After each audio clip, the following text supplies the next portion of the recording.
Citizens of Israel, a year ago we celebrated Sukkot. At the exact time, Yahya Sinwar was making final preparations for the October 7 massacre.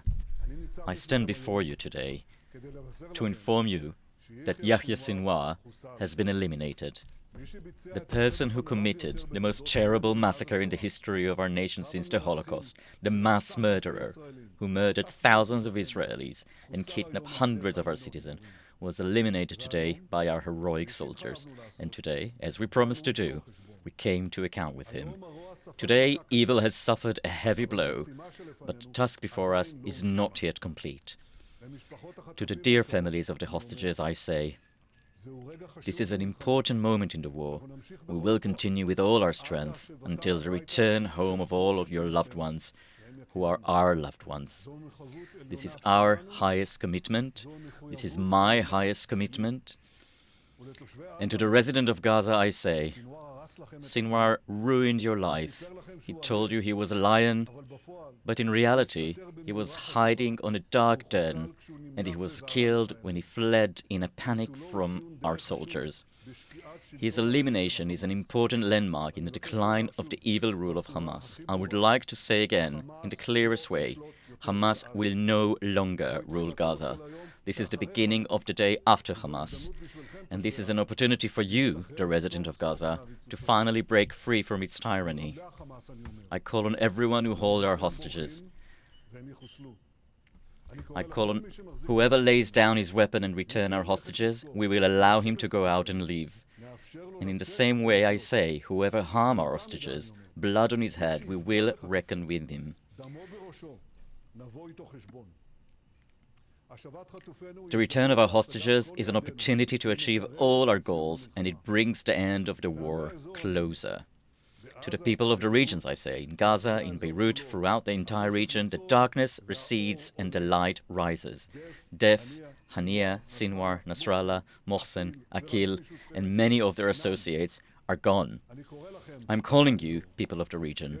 We have a great opportunity to stop the axis of evil and create a different future, a future of peace, a future of prosperity in the entire region. Together, we can repel the curse and promote the blessing. Now it is clear to everyone, in Israel and in the world, why we insisted on not ending the war, why we did insist, in the face of all the pressures, to enter Rafah, the fortified stronghold of Hamas where Sinwar and many of the murderers hid. I would like to express my deep appreciation to the IDF and Shin Bet fighters and their commanders for their determined and courageous action. There are none better than them. Today we clarified again what happened to those who hurt us. Today we once again showed the world the victory of good over evil. But the war, my dears, is not over yet. And it is difficult, and it exacts heavy prices from us. I wish to express my condolences from the bottom of my heart to the families who lost their loved ones. I want to hug the families of our fallen heroes. Their supreme sacrifice, including the last few days, brings us closer to victory.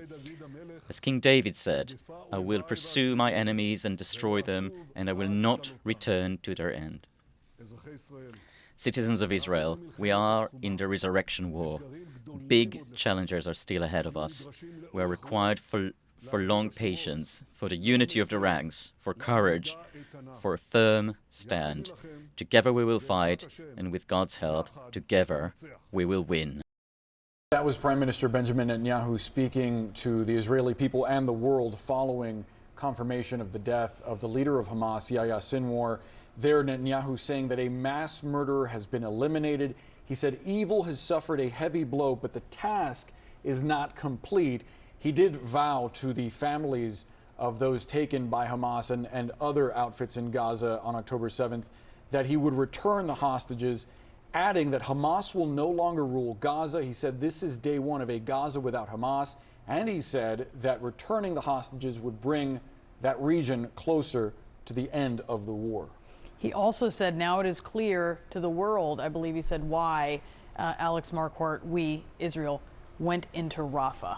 Yeah, and remember, that was one of the most contentious moments in this war between the Biden administration and the Israelis. That's when the Biden administration held back 2,000-pound bombs because they did not want Israel to go into Rafah in ways that they had in the rest of the Gaza Strip. So what Netanyahu, I believe, is alluding to here is where they ended up finding and killing Yahya Sinwar, which the IDF has said was in southern Gaza. He mentioned Rafah, and I'm also told by a person familiar with the death of Sinwar that this did happen in or around Rafah. So a bit more detail there about the final moments of Sinwar. But I think what is really interesting there is we didn't hear the word ceasefire. If I'm a U.S. official, I'm listening to that speech looking for indications that he may be willing to wind down this war and reach a diplomatic solution.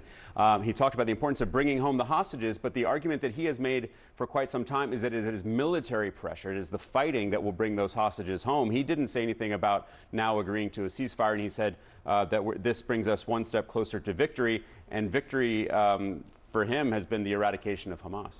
Yeah, Go ahead. I was going to say, he actually seemed to implore individuals to give the hostages over, right? That it was he was imploring individual Palestinians that we will give you safe passage if you turn over hostages, which is kind of difficult to see how that might play out. Yeah, and part of it has to do with how Hamas will now be constituted, right? There's this open question of whether the political arm that has essentially been in Qatar now for the duration of the war at least, and the actual military group, the sort of combat units that are in Gaza, if there might be a power struggle there.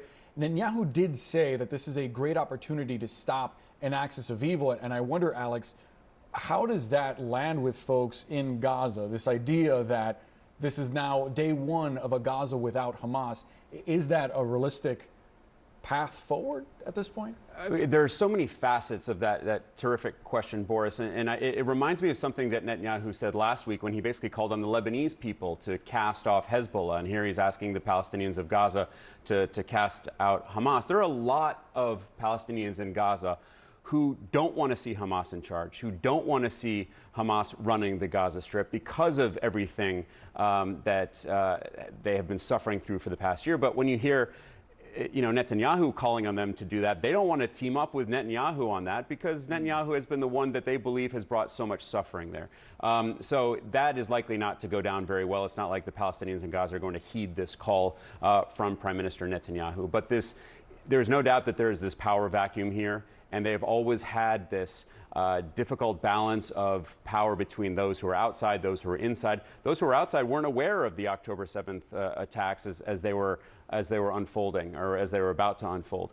And so major questions about whether the ultimate head of Hamas is going to remain in Gaza, as it did with Yahya Sinwar, or whether someone from the political echelon outside of Gaza will take over, in which case they might be more in favor of coming to some kind of ceasefire agreement. But what I took away from that Netanyahu speech is that the fight, in his eyes, is not yet over.